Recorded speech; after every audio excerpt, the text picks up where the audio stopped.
Good morning in the city of Lagos, Southwest Nigeria. My name is Damlola Ogunshaki, and I started with the front page of Vanguard this morning. Vanguard is leading with renewed attacks. Others alarming, that's according to Sultan's Jamaatul National Islam JNI. Oil production, federal government to withdraw license of firms with non-term oil fields. You can see that story on page 19 of the Vanguard newspaper. Away from there, we'll move to the Guardian. The Guardian leading story says 2027 Northern PDP leaders settle on ADC as preferred coalition platform. You can see that story on page 6. Rough ticket may cost 500 million naira. Post-election litigation, 1 billion naira. You can see that on news page 4 and news page 7. We have Ondo government's quest to probe Akeredolu's death sparks controversy. Rivers, Lagos was it as court clashes claim 1,686 lives in 5 years. News page 4 has the story. Mercury places the 3 million naira bounty on ex-users. News page 4 has the story. Mercury places the 3 million naira bounty on wife. This morning says 2027 crossfire. APC strikes back after Mark Lamido slammed Tinubu government. Opposition alliance gains steam as Atiku's coalition. Ex-PDP governors, veterans join Mark block. You can see that on page 2. And lastly, on the Punch newspaper, marketers snub Dangote's price cut, retain high fuel costs. You can see that story on page 34. And that's all we have on the front pages of the dailies. Join us after the break for a before. After the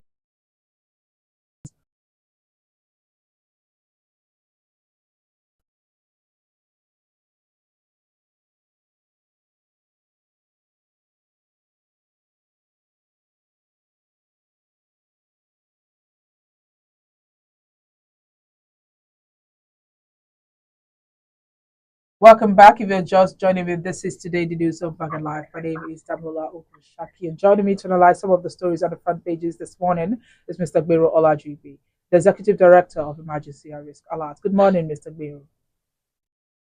Good morning. A pleasure being with you. Thank you for joining us. Now, JNI, the Jamaitu National Islam, led by the Sultan of Sokoto, Muhammad Sai Abu Bakr III. He has expressed the angst over high rates of abductions, killings, ethnic violence, and resurgence of Boko Haram insurgents in the country. He said the federal government has not been. This is. He said that the federal government has not been proactive on security matters in Nigeria, expressing shock over repeated failures of intelligence in nipping attack on individuals and communities by kidnappers, bandits, and insurgents. What's your take on this? Well, for the uptime time, I have said it. The barometer to measure a working and functional state is the welfare of the people and their security. And that is the responsibility that the government is constituted to shoulder. And as a matter of fact, that is the whole essence of giving monopoly of violence to government in terms of having agencies, in terms of bringing out programs that will address the welfare of the people, and consequently reduce the exposure of citizens to insecurity. It's not about what Sultan of Sokoto is even saying now. He's just saying what is obvious. It's only that the voices should be louder now. Because I don't understand a country that is being presided over by a government, and within 1 month, over 500 persons will be killed. Look at what is going on in Kebbi. The one in Benue just succeeded a bit, at least in the last 1.5 weeks. Look at what is going on in Zamfara. Look at what is going on in Ondo, part of Ondo.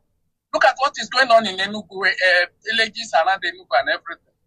So I don't think we should get used to this absurdity I mean, the killings that are going on, the mindless kidnapping that has become a very huge economy in Nigeria of today, that people are benefiting from at low cadre and at high level, but to the misery and tragedy of the entire society.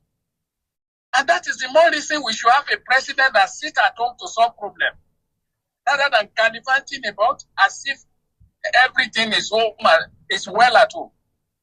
For God's sake, is the commander-in-chief.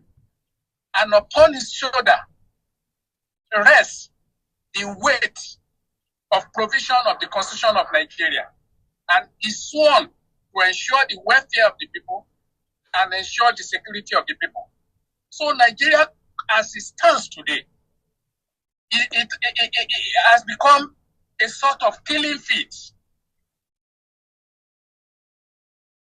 a sort of a place where crimes thrive, recklessly thrive, without resistance from government agency or from government program. So it's not about what, this is the daily life of people, especially the most vulnerable people in the villages, in the fringes of urban centers in Nigeria and elsewhere. So security issue has become intractable in Nigeria, and I don't know what the thought of government is, whether to expect the people to get used to it and then just leave. When tomorrow, if they are happy to be alive, greet themselves, or we greet ourselves happy survivor. But that's not how a country cannot be allowed to degenerate into animal kingdom, where life become, in the words of Hobbes, short, brutish, and nasty. That is not the type of country we want when we opted for the democracy. Democracy should afford the people opportunity. All things are right to life is sacrosanct and is without derogatory. But there have been derogation in the last few years. People kill, nobody has anything about them. They kill people in droves, like they did in Yelawata in Benue the other day, and then we all move on like that. Things must not continue like this. If you want a society that is going to improve our sanity, that is going to trigger economic development, and that is going to ensure the prosperity of people that are being impoverished at the expense of the rich, day in, day out. But let me emphasize that these urges of violence,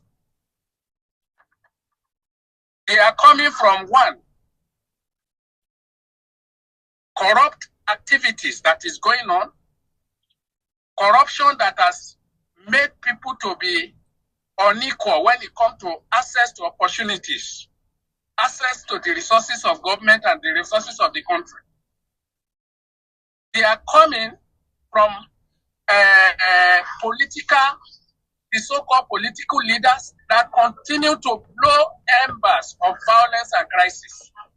So all these things should be checkmated at all costs. It has got into our neck. People must be protected, and boundaries of our constitution must be defended.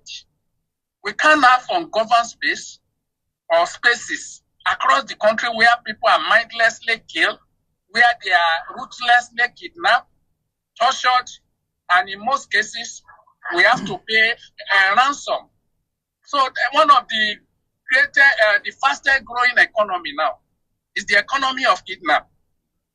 Economy of kidnap, where even the victims of that kidnaps, if they are not killed, they get ransom from them. If they are not able to get ransom, they harvest their organ. So our society has become a behemoth of inhumanity, and this must be urgently halted. The president must sit up and address all these issues. Mr. Guerrero, some communities say they are being attacked repeatedly without military protection. So is it that the Nigerian